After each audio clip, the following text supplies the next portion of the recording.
لأنك أنت أساساً إذا ما كنتِ سعيدة ما فيكِ تسعدي أحد. إمم. وهذا الشيء اللي أنا هذه يعني الشيء اللي كان ناقصني.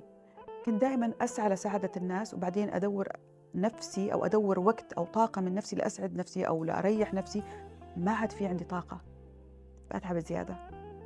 وكيف عالجتِ حالِك؟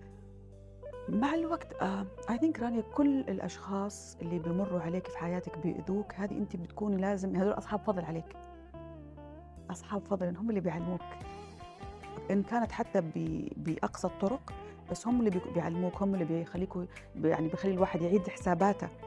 لولاهم كان ضليت زي ما أنا نايف بين قوسين، ما باحب أقول هالكلمة بس هي صحيح يعني، العبيطة، الهبلة، اللي بتعطي من غير حساب.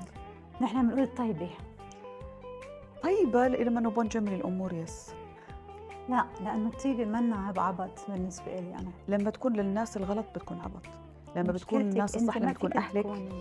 إيه أهلِك، أحبابِك، لمّا يكون زوجِك مش أي زوج، لمّا يكون زوجِك اللي بيحبِك، إمم. زوجِك المخلص، زوجِك اللي بيعطيك وبتعطيه يس.